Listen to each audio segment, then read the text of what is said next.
Bonjour à tous, c'est Alexis pour les Sentiers du Réel. Aujourd'hui j'accueille Alan Duke. Bonjour Alan Duke, comment vas-tu? Bonjour, je vais très bien, merci. Alors merci d'avoir répondu présent pour cette interview. Alan Duke est surtout auteur, conférencier et puis est certainement agitateur de conscience. Dis-nous un petit peu pourquoi tu t'es fait appeler par agitateur de conscience.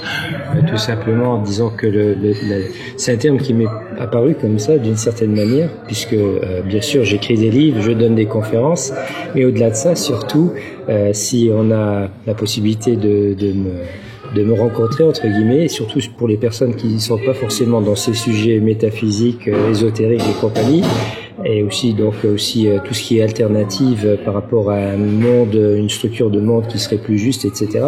Donc des personnes qui vivent pas dans ces sujets-là, s'ils sont 1-2 heures en train de discuter avec moi, il y a de fortes chances pour qu'ils aient leur conscience qui soit fortement agitée, justement, puisqu'on sait bien que tous les sujets que nous allons aborder maintenant au cours de cette interview sont pas forcément des sujets que nous avons à la télé traditionnelle, etc. Ce sont quand même des sujets et qui sont ô combien importants pour l'éveil, pour le bien-être de tous.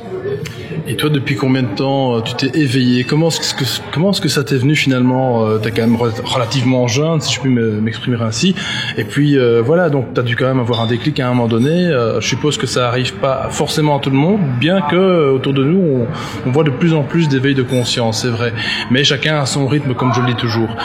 Toi, comment ça t'est arrivé exactement, Alan?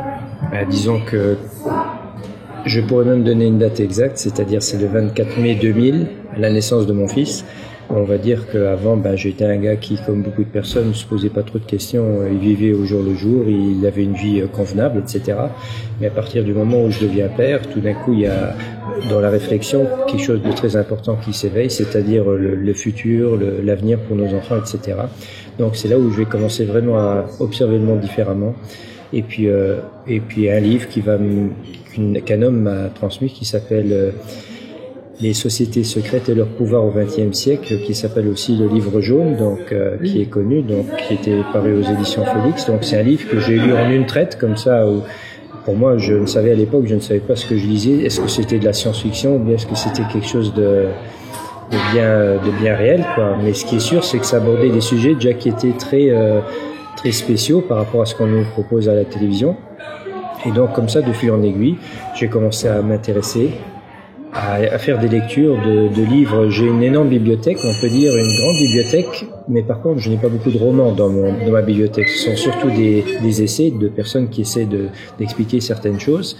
Et à partir d'un certain moment, j'ai commencé aussi à mettre mes propres réflexions, c'est-à-dire de sortir simplement de cette lecture, de faire le copier-coller comme beaucoup de personnes font, c'est-à-dire d'intégrer énormément de savoir. Et j'ai commencé à rentrer dans la connaissance, c'est-à-dire j'ai arrêté de prendre pour argent comptant ce que je disais et d'émettre ma propre opinion.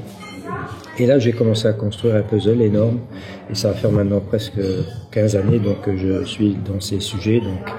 Et puis après, le résultat, c'est 3 livres déjà écrits, 3 livres en préparation, donc 3 nouveaux livres en préparation. J'ai donné en gros une vingtaine de conférences un peu à travers la francophonie, je peux dire, puisque j'ai même été au Canada pour donner des conférences. Et puis aussi, et puis des conférences, maintenant tout un programme de conférences que je suis en train d'élaborer, etc., pour partager toutes ces découvertes que j'ai faites, voilà, sur toutes ces années. Alors je suppose que comme toute personne qui s'éveille, au début on est un petit peu heurté à certaines vérités. Au début c'est un petit peu quand même perturbant puisqu'on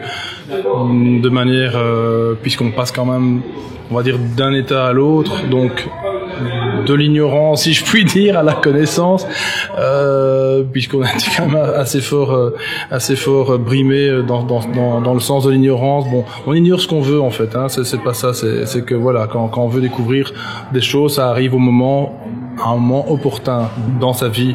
C'est pour ça que les gens ne sont pas égaux à ce niveau-là, et il faut pas leur en vouloir. C'est ça qui est bien. Mais justement, pourvu que justement cette petite graine soit plantée et qu'elle germe. Toi, naturellement, donc tu as eu cet éveil. Alors je suppose que ça s'est pas fait sans heurts. Au départ, ça a été quand même un petit peu dans ton entourage ou dans la vie professionnelle de tous les jours. Ça n'a pas dû être facile. Alors quel conseil tu donnerais toi aux personnes qui tout d'un coup comme ça ont un éveil soudain? Disons que ce qui se produit souvent chez les personnes qui vont commencer à s'éveiller, et encore quand on parle d'éveil, ça n'a rien à voir avec un éveil spirituel dans le sens Bouddha. Voilà. C'est surtout, maintenant on parle surtout d'un éveil aussi même cartésien limite, où on prend conscience que ce qui nous est proposé dans les médias, etc., que c'est pas forcément la vérité, comment fonctionne le monde. Là, on est dans une approche très terre à terre du système économique, etc., le système politique, etc. Après, en plus, il y a l'éveil métaphysique, donc de prendre conscience de certaines choses, ça va encore plus loin. Et donc, c'est la détresse que vivent certaines personnes qui, justement, tout d'un coup, à travers cet éveil, entre guillemets, vont commencer à aborder d'autres sujets que la plupart des personnes n'abordent pas, justement. Et ça peut être au milieu de la famille, bien sûr, tout comme avec les amis, où à chaque fois on devient une sorte de mouton noir de la famille parce qu'il a toujours quelque chose d'autre à raconter, quelque chose de bizarre, etc. Et donc, le conseil que je pourrais donner à ces personnes, de toute manière, c'est de continuer à communiquer sur les réseaux sociaux, parce que c'est quand même le moyen de fréquenter des personnes qui sont dans la même vibration, dans cette même approche, entre guillemets. Et après, ce qui est aussi important à dire, c'est pas parce que on commence à s'éveiller ou savoir certaines choses qu'on n'a pas encore ces problèmes de tous les jours. Et je dirais même que le fait de s'éveiller va amplifier les problèmes, puisqu'on commence à ne plus vouloir nourrir ce système, donc d'un niveau professionnel aussi, c'est-à-dire un exemple, une personne qui travaille dans une banque, il est, on va dire, employé de banque, il a eu le malheur de comprendre le système économique, comme il fonctionne réellement, etc., où il y a les aberrations, donc des aberrations, il y en a en veux-tu, en voilà. J'ai toute une conférence qui est consacrée à ça, donc c'est la conférence Eden. Et donc les aberrations, que ce soit même dans la médecine, le système éducatif, le système économique, etc. Donc des personnes donc, qui vont commencer à plus se sentir à l'aise même au cœur de leur l'entreprise où ils vont travailler, etc. Et ça puisqu'il y aura un vrai tiraillement entre le fait d'avoir des besoins matériels et puis après aussi de se dire mais j'ai plus envie pour mes enfants, pour les générations qui vont suivre, je veux plus nourrir ce système. Donc il y en a beaucoup qui font le pas carrément de quitter la matrice, entre guillemets, de la quitter. Et après, tous les problèmes économiques que ça engendre, etc. Donc, puisque nous sommes, autant que je sache, toujours dans un monde qui fait pas de cadeaux, etc.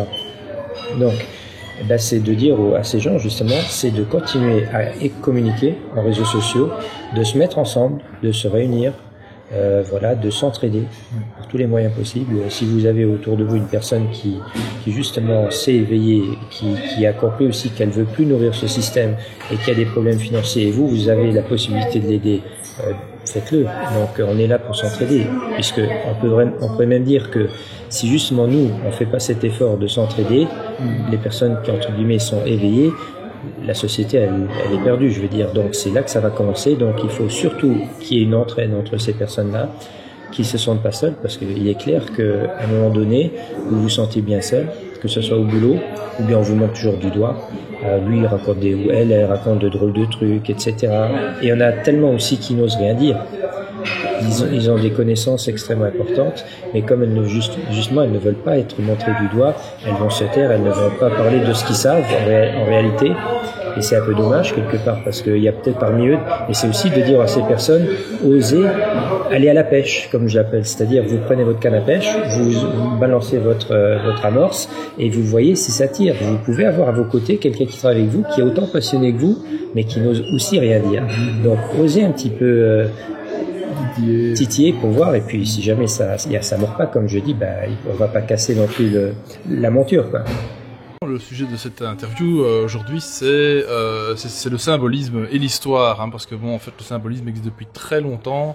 On redécouvre le symbolisme, surtout depuis après le film Da Vinci Code pour certains. Si tu te souviens, il y a Tom Hanks qui au début de la conférence qui donne au début du film, il parle de symbolisme, etc. Bon, alors toi, en fait, ça t'est venu aussi au même moment, il y a 15 ans, ou est-ce que c'est venu petit à petit, et surtout quel attrait et quel intérêt as-tu porté à ce symbolisme, et pourquoi? Comment ça t'est venu, ça, Alan? Disons que ça a probablement aussi à voir avec mon caractère, c'est-à-dire comme j'ai un ego assez fort, je n'accepte pas forcément ce qu'on me propose. C'est-à-dire que à partir du moment où on voit des livres où il y a des images avec des légendes en dessous qui veulent expliquer ce que ça représente, ce qui m'est parfois apparu, c'est que justement je trouvais que justement la légende qui était en dessous Et moi, l'image me disait quelque chose d'autre. Donc, j'avais tout à fait une autre interprétation de ce que j'observais. Et voilà, et donc, puisque les images, si on parle de symboles, justement, ce sont des images, et que ce soit maintenant une statue, donc si on parle de symboles, on peut bien parler de statue ou d'image, etc. Et quand on parle d'image, on parle automatiquement, c'est l'anagramme du mot magie. Et le mot magie, donc, qui vient du mot magnétisme. Et pour les observateurs qui regardent ici maintenant l'émission, ils voient peut-être que ici, bon, je vais pas le montrer parce que c'est d'ordre privé, mais là c'est par exemple, j'ai sur le bras un tatouage qui est une image, et donc c'est là où je peux tout de suite sensibiliser les gens à dire, faites bien attention à ce que vous allez graver sur votre peau, puisque là quand nous parlons d'image, de magie, de magnétisme, nous parlons bien sûr les égrégores. Les tatouages, il y a beaucoup de gens qui gravent un tas de graphiques sur eux, et puis en fait, il y a je crois une onde de forme en fait qui se crée, et c'est relativement dangereux, surtout quand tu ne sais pas ce que ce symbole veut dire. Image, anagramme parfait au mot magie, et le mot magie est associé au mot magnétisme, puisque tout est magnétisé. Notre corps fonctionne comme un aimant, notre mental est polarisé comme un aimant, notre planète c'est un aimant, et donc toute cette information que nous nourrissons mentalement se stocke quelque part dans le disque dur qu'on appelle donc le champ électromagnétique.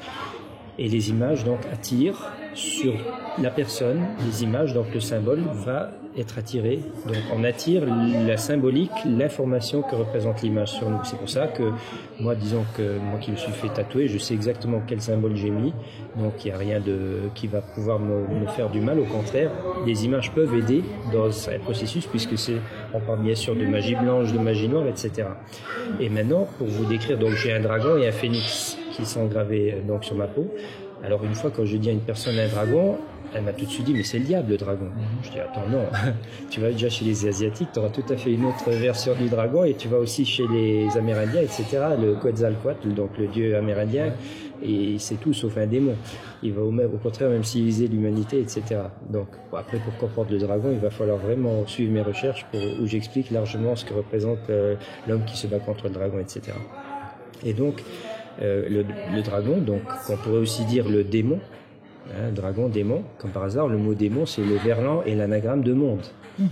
Voilà, quand on sait que notre planète tourne autour du soleil pour marquer 4 points cardinaux qu'on appelle les 2 solstices et les 2 équinoxes, donc printemps, été, automne, hiver, et que ces 4 saisons sont associées aux 4 éléments, et comme par hasard le dragon représente les 4 éléments, on voit à quoi on a affaire quand on parle du démon du monde.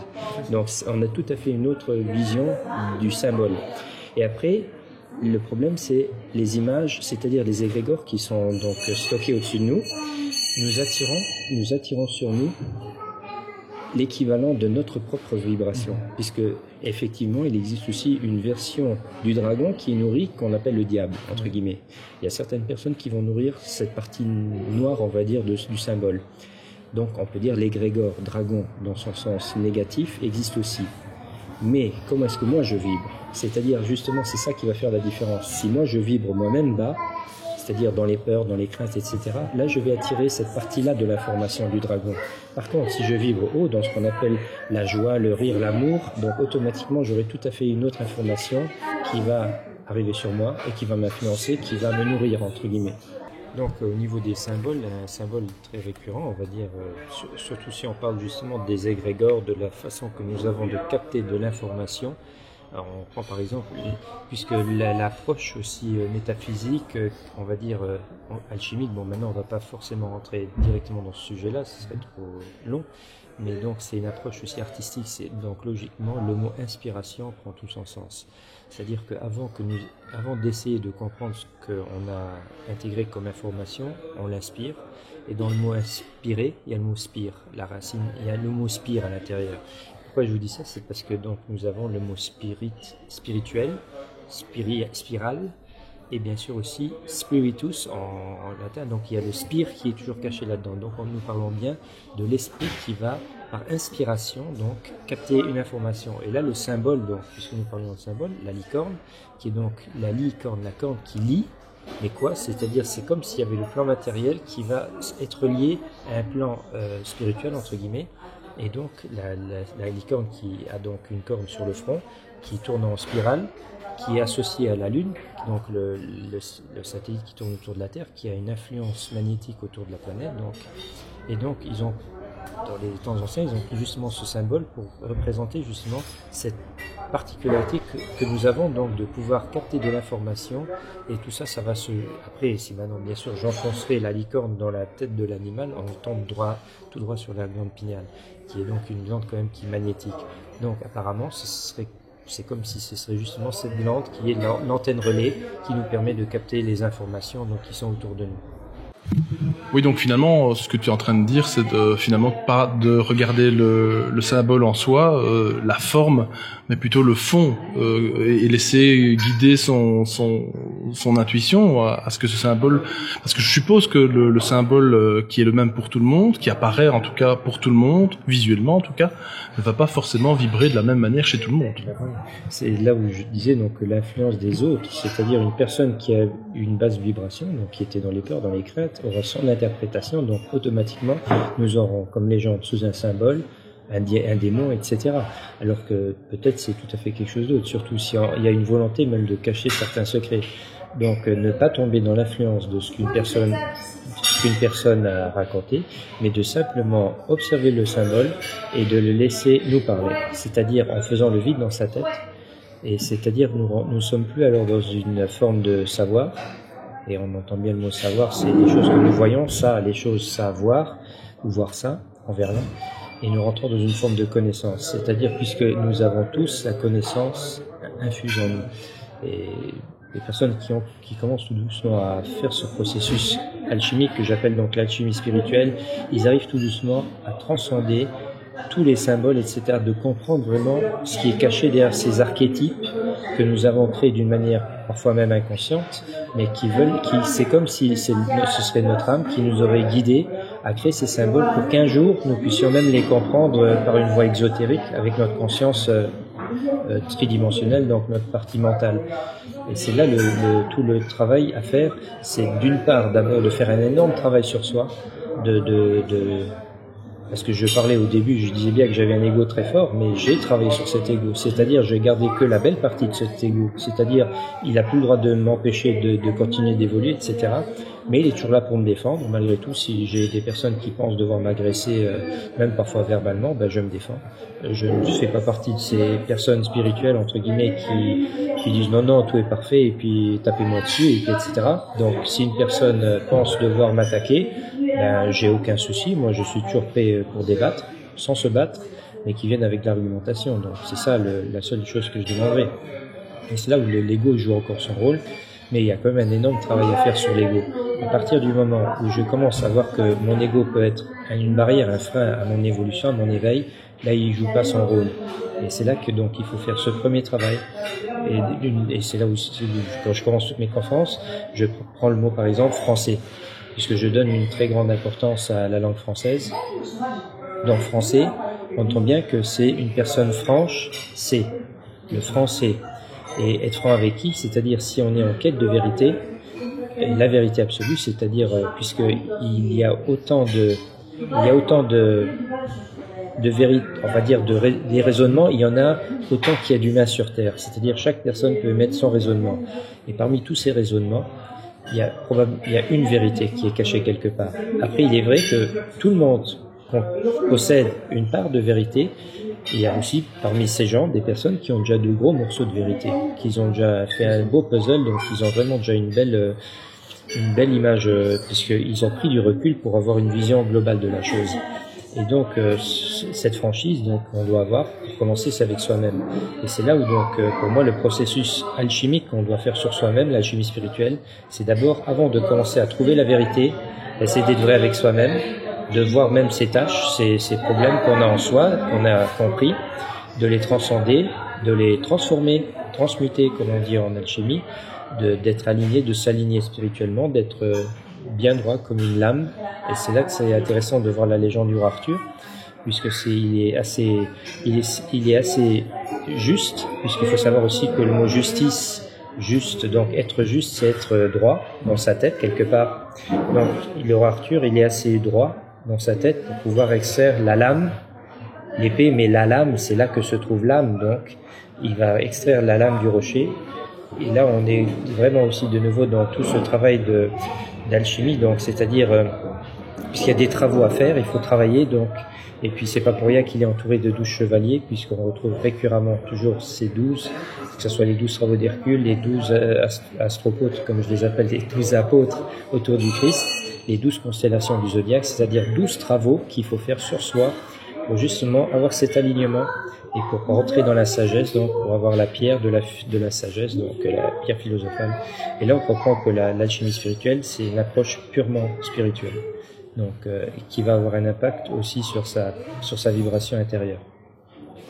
Et donc, encore une fois, puisque l'alchimie ou bien toutes ces sciences ou bien sont imbibées de symboles, donc que ce soit des dragons, que ce soit des phénix, que ce soit n'importe quoi, je veux dire, et même des androgynes, des personnages androgynes, le symbolisme, à un moment donné, il faut commencer à travailler d'une manière autonome, autodidacte, sans forcément lire beaucoup de livres, puisque chaque personne, ça va être un raisonnement.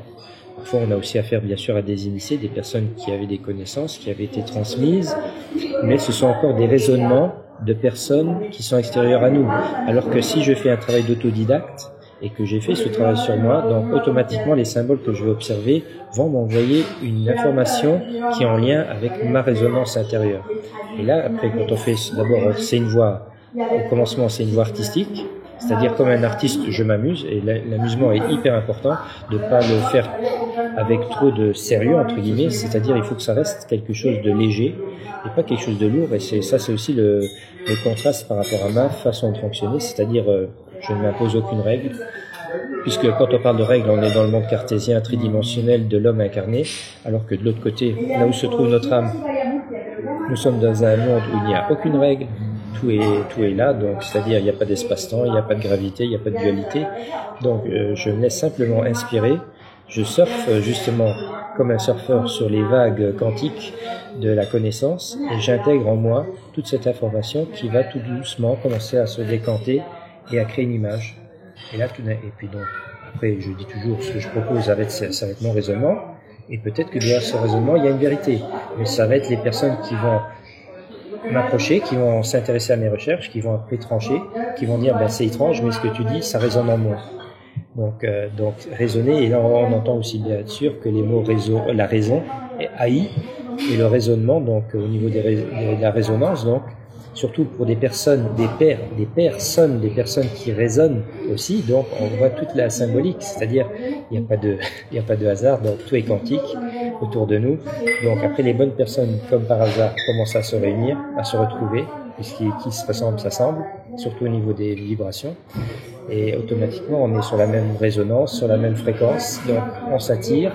Et là, tout d'un coup, on a affaire à des personnes qui vont même pouvoir, et c'est là où, après je vous dis, mettez les livres de côté, mais faites plutôt attention à ce que les personnes que vous avez tirées vers vous vont vous apporter comme information. Puisque ceux-là, ils auront justement les bonnes clés qui vous manquaient pour finaliser votre puzzle. Donc c'est tout à fait une autre approche, puisqu'il existe ces fameux rats de bibliothèque qui dévorent les livres, et ils ont beaucoup de savoir, mais ils savent pas quoi faire avec tout ce savoir-là. Ils vont répéter de belles choses, mais après, à un moment donné, il faut dire, mais qu'est-ce que j'en fais? Qu'est-ce qui est bon? Va falloir, même dans l'Apocalypse, à un moment donné, il faut faire les vendanges. Séparer le mauvais grain du bon. Et c'est ça, quelque part. C'est de dire, de toute cette information que j'ai intégrée, qu'est-ce qu'il y a à prendre, qu'est-ce qu'il y a à rejeter, qu'est-ce qui est, pour avoir la vision globale de la chose. C'est ça le but final. C'est d'avoir une vision métaphysique de notre vie, en observant les symboles, etc. De toute façon, je suppose que les symboles, comme tu dis, alors on en parlait juste un petit peu au début de l'interview, les symboles qui sont soit négatifs, soit positifs. Parce qu'en fait, on parle souvent de symboles négatifs, symboles positifs, mais on se rend compte très vite qu'en fait, rien n'est négatif, rien n'est positif. En somme, dans ce monde, tout est à sa place. Chaque chose est à sa place, dans la résonance qu'il est et pour ce qu'il est. Toi, par exemple, tu attires certainement des personnes à tes conférences qui viennent, qui ne t'ont jamais vu avant, qui ne te connaissent même pas, et qui à ce moment-là ont, comme tu dis, cette résonance avec ce que tu dis. Pourquoi ? Parce que à ce moment-là, ils avaient besoin de cette information. Et par rapport au symbole, donc négatif, positif, en fait, toi, tu prétends, enfin, tu dis qu'il y a des symboles qui sont soi-disant négatifs et en fait qui ne le sont pas, et vice-versa, si je comprends bien. Éclaire-moi un petit peu plus là. Disons que en faisant mes observations, justement, en ayant justement peur de rien, en gros, je tire pas justement la peur. Et donc quand j'observe les symboles, par exemple, il y a le diable, il y a le Baphomet, donc personnage qui est censé représenter le diable, Lucifer. D'ailleurs, même Lucifer, le nom Lucifer, le fameux 666 et tout. Lorsque nous observons ces symboles d'une manière neutre, je dis pas forcément d'emblée l'observer avec amour, mais de le regarder neutre, on a tout d'un coup une autre vision de la chose. Et là, ça devient intéressant, surtout en sachant que nous avons peut-être autour de nous des petits malins qui justement veulent, on parle bien d'hermétisme, ils veulent pas forcément que toute cette connaissance, qu'elle soit diffusée, que tout le monde prenne.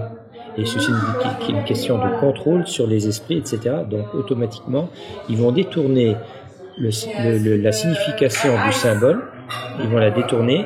Et la version que le peuple va en tirer, ça sera la version touche pas à ça, petit con, c'est pas pour toi.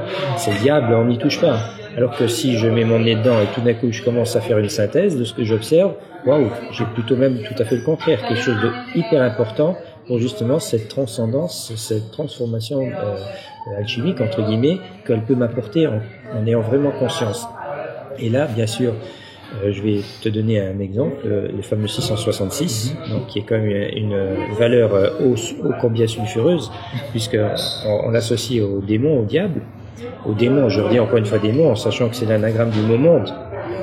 Donc, le 666, donc qu'on retrouve dans l'Apocalypse de Saint Jean, après qu'il y ait des petits malins qui aient utilisé cette valeur qui n'ont aucune connaissance de rien et qui vont l'utiliser, des groupes rock ou je sais pas quoi, ou bien n'importe qui vont l'utiliser en disant c'est le diable, ça c'est une chose. Maintenant je reste sur la base qu'il y a des personnes qui ont rédigé un texte très bizarroïde qu'on appelle l'Apocalypse de Saint Jean, où cette valeur va être donc divulguée. Et donc, dès les premiers instants où j'ai lu cette fameuse phrase où il y a le 666, j'ai tout de suite eu un déclic où je me suis dit, il est marqué, c'est ici qu'est la sagesse, que celui qui a l'intelligence calcule le nombre de la bête, virgule, car c'est un nombre d'hommes et son nombre est 666. Donc là où j'ai tout de suite tiqué, c'est quand il y a marqué, car c'est un nombre d'hommes. Donc je me suis dit, si c'est le nombre du diable ou quoi que ce soit, pourquoi pas simplement marquer, car c'est le nombre de la bête et son nombre est 666. Point. Donc il y a quelque chose avec cette valeur qui est associée à l'homme, à l'humanité. Et là il y a des personnes qui disent que c'est justement la structure du carbone, enfin du corps humain, que on va dire c'est sur une base chimique, la composition de je ne sais pas quoi, 6 électrons, 6 protons et 6 je sais pas quoi. Donc ce serait ça le 666. Il y a une possibilité, entre guillemets, je sais même pas vraiment l'expliquer parce que je me suis pas plus étendu sur cette possibilité-là, puisque j'ai eu une autre vision du 666. Donc, ce qui est intéressant, c'est quand on relit la phrase commence, c'est ici qu'est la sagesse. Et quand on parle d'alchimie, on cherche la pierre philosophale. Philosophia, ami de la sagesse. Donc, la phrase commence, c'est ici qu'est la sagesse, la pierre philosophale. Donc, car c'est un nombre d'hommes et son nombre est 666. Alors moi qui ai quand même une tendance un petit peu à m'intéresser un petit peu au temps, le temps est quelque chose qui ou bien au non-temps puisque c'est le leurre de l'heure comme je dis souvent. Donc c'est-à-dire que comme j'ai tendance à m'intéresser au temps, j'ai commencé à voir que dans l'Apocalypse, il y a beaucoup de références, des valeurs qui font penser au temps. Il y a par exemple un homme qui est assis sur un trône et autour de lui il y a 24 personnages, donc des anciens qui sont autour de lui. 24, quand on parle d'une journée, on parle de 24 heures. Dans l'Apocalypse de Saint Jean, il y a aussi un passage où il y a une dame qui est habillée en rouge, elle est en train de souffrir parce qu'elle va mettre au monde un enfant. Et là, il y a le dragon qui est devant, en train d'attendre la naissance de l'enfant, qui est prêt à le dévorer. Et donc, les personnes qui ont déjà un peu suivi mes recherches, ils savent que pour moi, le combat que mène l'homme contre le dragon, contre le démon, c'est les cycles du temps qui nous dévorent, qui nous consument et qui nous entraînent vers l'âme or. Et c'est là qu'on comprend que le dragon, c'est aussi le gardien d'un 13 or. Quand je prends ma montre, pardon, on voit bien qu'autour, il y a 12 heures, donc c'est toujours au nombre de 12. On revient de nouveau sur le symbolisme des 12 constellations du zodiaque. 12 travaux à faire, et alors on peut se dire, mais où se trouve le trésor, le 13e? Et le 13e se trouve au milieu, c'est le point qu'il faut atteindre, le point où il n'y a pas de mouvement justement, qui est immobile. Et donc là on comprend que tout d'un coup l'homme qui se bat contre le dragon, donc c'est le dragon qui représente les 4 éléments, les 4 saisons, etc. Ce sont les cycles du temps qui nous entraînent vers la mort. Et donc automatiquement je me suis dit, écoute, les 24 êtres, là on a de nouveau une histoire avec le temps. Maintenant on va s'intéresser au 666. Pourquoi est-ce que c'est un nombre d'hommes? Donc ce que j'ai découvert, c'est que la seconde, elle a été construite sur le rythme cardiaque humain, sur le rythme des fréquences cardiaques humaines. C'est donc une seconde. Après, on est rentré dans le monde, on va dire, informatique, on a redéfini cette seconde, la durée, mais à l'origine, c'était un battement de cœur humain. Et c'est très ancien, puisque la seconde, on retrouve déjà des traces de la seconde à l'ère babylonienne. Donc c'est pas quelque chose de contemporain d'aujourd'hui. C'est déjà très ancien. Et donc, quand je sais que mon cœur, il bat en moyenne, un cœur qui est dans un rythme naturel, sans maintenant avoir fait de gros efforts, on tourne autour de 60 battements, bien sûr à la minute, j'ai déjà un 6 qui apparaît en numérologie. Quand je sais qu'une heure contient 60 minutes, j'ai un deuxième 6 qui apparaît, et quand je sais qu'une journée fait 24 heures, mais qu'en numérologie 24 ça nous donne 6, comme par hasard, je tombe sur mon 666. Et là, je comprends pourquoi c'est associé à l'homme, puisque le temps a été complètement construit sur les battements de cœur humain. Et là, on comprend ce démon qui nous dévore, ce danger qui nous entraîne vers la mort, puisque voilà, donc l'enfer dans lequel on est emprisonné, le temps. Voilà, donc à partir de cette approche-là, qui est une approche qui est beaucoup plus intellectuelle, bien sûr, mais aussi métaphysique, ça nous apporte des clés. On n'est plus vraiment dans la version qu'on nous balance, c'est-à-dire un démon, va pas creuser sous terre, tu vas tomber nez à nez avec le diable, enfin des idioties comme ça, de cet ordre-là. Après, ça ne veut pas dire que je ne dis pas qu'il n'existe pas des entités peut-être qui vibrent dans un bas astral qui sont moins, on va dire, moins lumineuses que d'autres entités qui vibreraient dans des fréquences plus élevées. Mais ce qui est clair, c'est qu'on a tout à fait une autre vision de ce symbole-là, par exemple le 666. Et ça, c'est maintenant un petit exemple. Et des exemples comme ça, je pourrais en donner en veux-tu, en voilà. Et aussi au niveau du personnage Lucifer, ce qu'il représente, la réalité de ce que représente Lucifer, etc. Donc on a tout à fait des autres visions de ces symboles. Alors oui, donc les symboles, de toute façon, ils sont partout. Hein. La Bible, on le voit sur les enseignes publicitaires, etc. Mais dans le cinéma aussi, il y a beaucoup de symbolisme, et pas forcément des logos. C'est pas toujours des enseignes, des logos. C'est aussi un certain symbolisme caché. Et là, mon Dieu, il y a plusieurs lectures. Et je crois pas que le spectateur lambda a le temps d'ailleurs de décoder, puisque souvent il est pris au feu de l'action dans le scénario du film. Et puis voilà, il se pose pas trop de questions. Ouais, c'est ça le problème, puisqu'on voit vraiment en pointant un peu les oreilles en sortant d'une salle de cinéma qu'apparemment on n'a pas assisté au même film. Donc quand on voit ce que certaines personnes disent, et c'est là qu'on prend conscience, et déjà tout de suite pour les personnes qui vont voir cette intervention vidéo, donc qui prennent conscience déjà que tout commence avec le mot Hollywood. Donc à partir de là, déjà ça devient intéressant quand on sait que le mot Hollywood ne veut pas dire forêt sacrée, parce qu'alors là, Holy, ça s'écrivait avec un seul L, mais ça veut dire forêt de houx. Et la forêt de houx était une forêt qui était sacrée pour les druides. Donc on est à l'époque, on est à l'ère païenne. Nous avons les sages de l'époque, donc qu'on appelait les druides, mais qui avaient encore un autre nom, on pouvait aussi les appeler des mages. Et les mages, donc on a bien sûr le plus connu, on va dire, de tous, c'est bien sûr celui qui est aux côtés du roi Arthur, qu'on appelle Merlin. Et donc, mais qui dit mage dit forcément magie.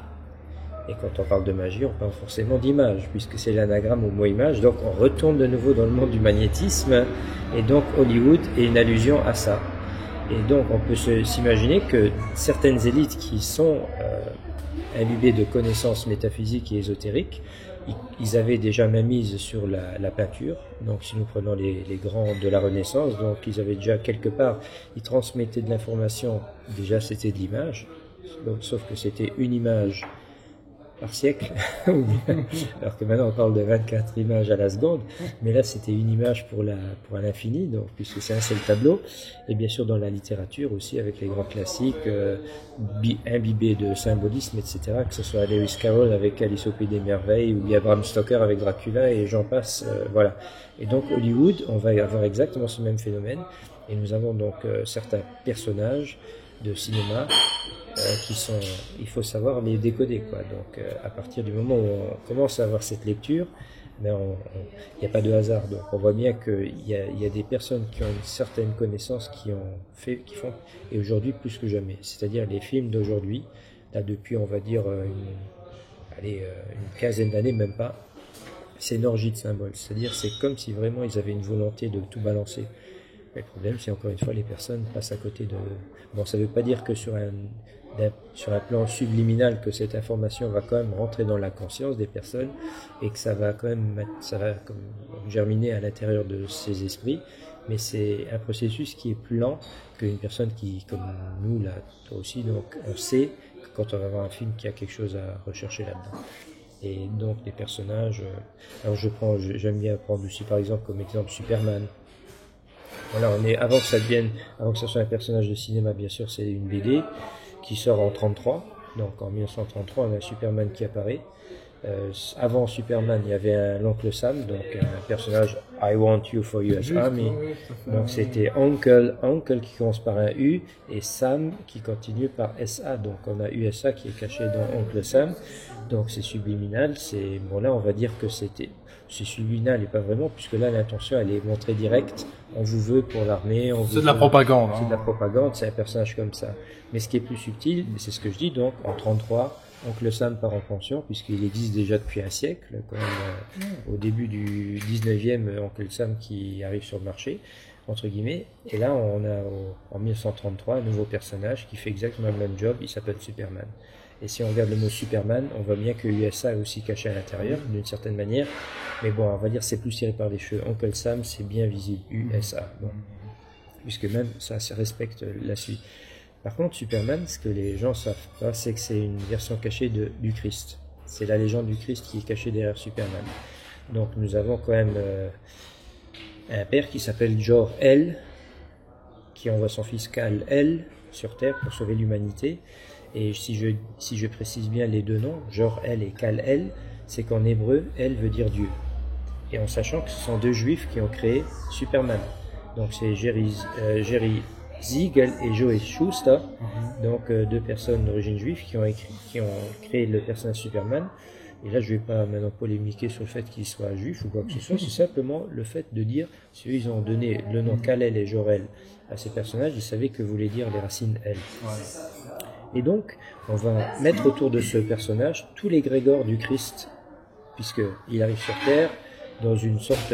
Si vous regardez par exemple la version hollywoodienne de Superman qui est sortie au début des années 80 avec Christopher Reeve, lorsque Marlon Brando met son bébé dans ce drôle de vaisseau qui a la forme d'une étoile cristalline, comme ça, donc en cristal, d'ailleurs je dirais même Christ All In, donc le Christ étant tout le monde. Et la planète, je crois que c'est Krypton.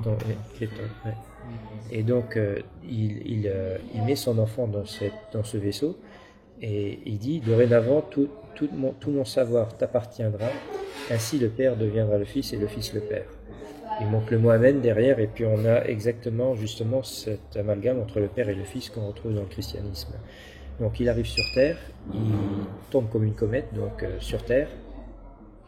Il imite le météorite qui, comme son vaisseau se transforme en météorite, il fait même pratiquement une petite grotte, il sort de la grotte, donc. Et puis donc il est recueilli par deux personnages, un qui s'appelle donc le père, son beau-père qui s'appelle Jonathan, et sa mère qui s'appelle Martha. Joseph, Maria, donc on est très proche, Jonathan, Martha, donc ses beaux-parents qui vont accueillir cet enfant. Et donc il va ressusciter, donc le Christ ressuscite un homme qui s'appelle Lazare. Dans cette version-là de Superman, il ressuscite Lois Lane, puisqu'il remonte le temps.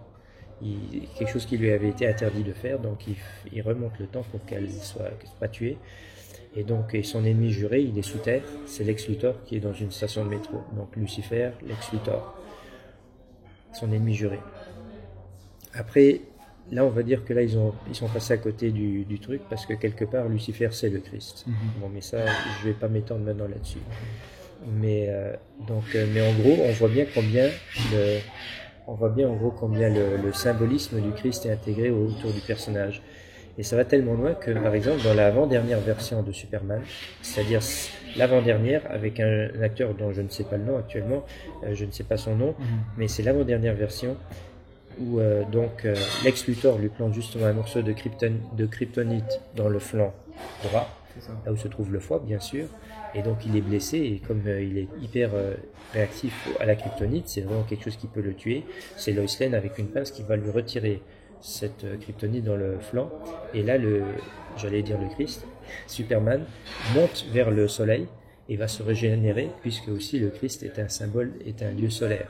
Donc on voit bien aussi la partie solaire qui est aussi bien, qui anime le Christ et Superman. Et donc dans ce même film, il va faire une tâche tellement harassante il est tellement bouleversé par ce qu'il vient de faire qu'il se laisse tomber sur Terre mais les bras en croix. C'est-à-dire il se laisse chuter complètement sur la planète, mais il a les bras vraiment comme ça, il se laisse tomber.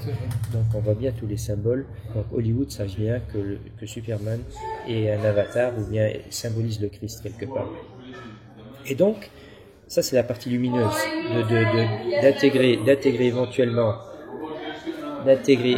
le Christ à Superman, pourquoi pas. Mais il y a aussi une part obscure dans cette idée-là.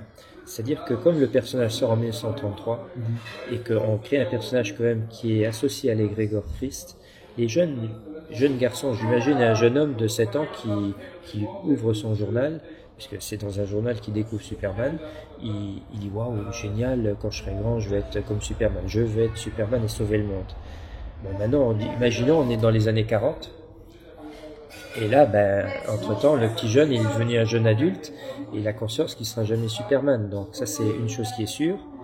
Et il aimerait quand même sauver le monde. Il a toujours, on l'a nourri avec cette pensée d'aider les gens et tout. Et là, comme par hasard, l'armée américaine lui donne sa chance. Il a seulement besoin de faire une croix, si c'est pas écrire, donc il fait une petite croix là, et on l'envoie de l'autre côté sur débarquement en Normandie, donc se faire, voilà.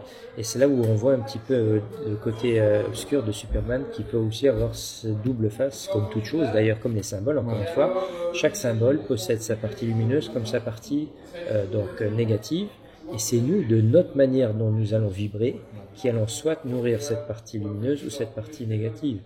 La croix gammée, comme on l'appelle aujourd'hui, à l'origine, c'était pas un symbole négatif qui était associé à une élite de fous furieux qui ont mis l'Europe à sang et voilà. Donc c'est toujours d'ailleurs, si on va au Tibet, ça reste un symbole solaire important. On le retrouve en Asie, donc.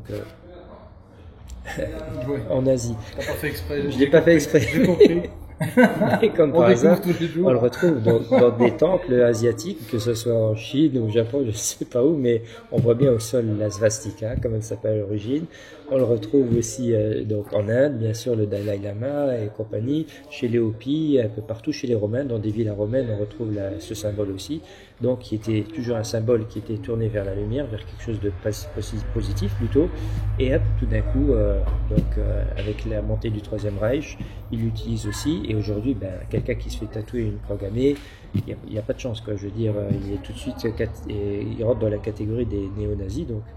Le symbole d'ailleurs est tout de suite sali, hein, dès qu'on trouve cette svastika, bon bref, qui cette croix gammée, bref, qui est pourtant, comme tu dis, un signe solaire et qu'on retrouve justement chez les bouddhistes. Il y a un signe qui est pour ça fabuleux, asiatique, c'est le Tao. Moi, je repense chaque fois au Tao. Dans cette partie blanche, il y a cette petite partie noire, et puis dans la partie noire, il y a une petite partie blanche, parce que finalement tout est dans tout. Le yin et yang, le yin et le yang, voilà. Le yin et le yang, il existe un peu partout, sous différentes versions, sous différentes variantes. Si on prend par exemple l'étoile de David, l'étoile kabbalistique, comme on veut l'appeler, le sceau de Salomon. Alors, on a deux pyramides, une qui pointe vers le haut, une qui pointe vers le bas. C'est la même chose qu'un yin et un yang, en gros. Et il y a plein de symboles comme ça, même l'équerre et le compas des francs-maçons, c'est la même chose. C'est pour nous parler de deux forces hétérogènes, même un symbole qui est peut-être un peu moins connu, mais qui pour moi veut énormément symboliser, c'est la Vesica Piscis. C'est deux cercles qui s'entrelacent. Donc c'est une forme assez basique, donc de dire on dessine deux cercles et on les imbrique l'un dans l'autre. Et là on retrouve Chanel, donc la société Chanel, qui est, bon après Coco Chanel, c'est pas son vrai nom. Je ne sais pas pourquoi elle a pris ce symbole, donc justement, mais comme par hasard, nous associons, nous complétons les deux C, nous avons donc la Vesica piscis, et au milieu nous avons la menthe, et comme par hasard, la société s'appelle Chanel, le canal. D'accord, le Chanel qui nous, parce que c'est une zone d'échange pour entrer dans un canal. Voilà, c'est bien sûr, c'est la zone dans laquelle je vais pouvoir rentrer dans l'univers quantique, Est-ce que d'après toi, tu crois pas que c'est aussi parce que bon, ça on en parlera dans une autre interview, puisqu'il y a des mondes parallèles, hein, ça tu l'évoques aussi souvent dans les conférences, dans les interviews, il y a des mondes parallèles où il n'y a pas qu'une dimension, c'est absurde de penser ça.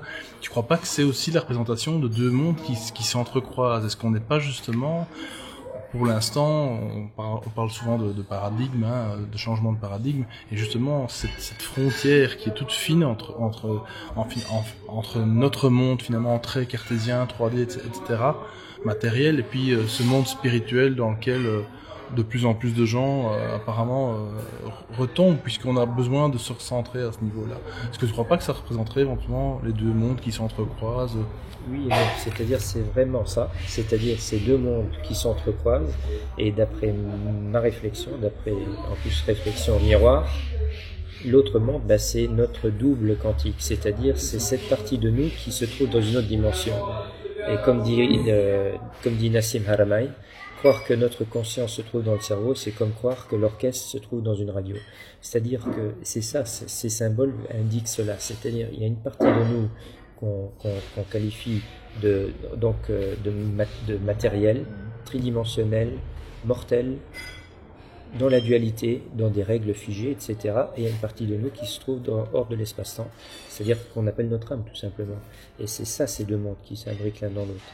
Et comme par hasard, puisqu'il n'y a pas de hasard, la série Fringe, que tu as peut-être vu, donc dans la série Fringe, on parle d'un monde parallèle où il y a notre double qui se trouve de l'autre côté.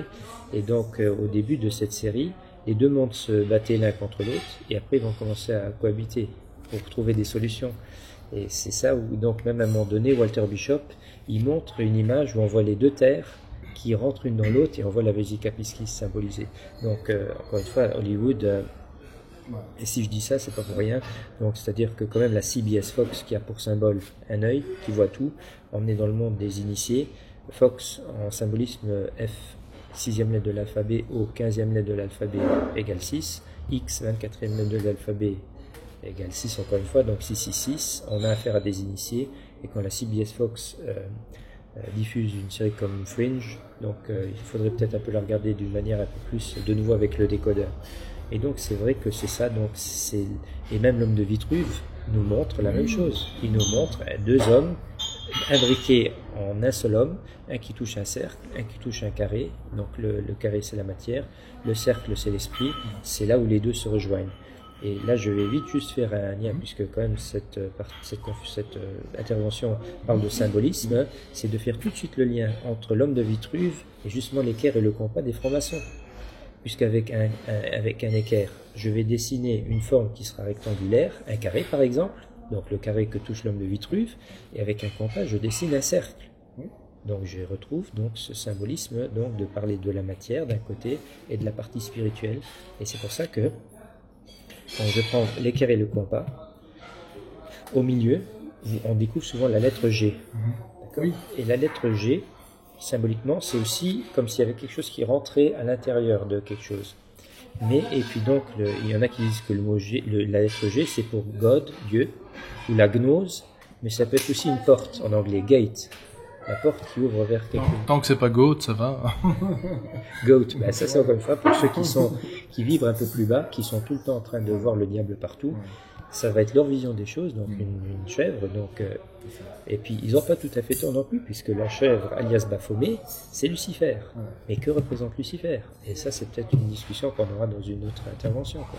Parce que c'est très très important de comprendre vraiment ce que représente l'ange déchu, justement Lucifer. Et qui sait s'il n'était pas déchu quand il est arrivé ici. Hein. Voilà, bah écoute, je te remercie pour cette interview. Et de toute façon, on se retrouvera pour une autre interview bien très bientôt. Et voilà, bah je te souhaite en tout cas un bon retour au Luxembourg. Hein, voilà. Et puis à très bientôt en tout cas. Merci infiniment. Merci. Au revoir Alan Duke. Au revoir.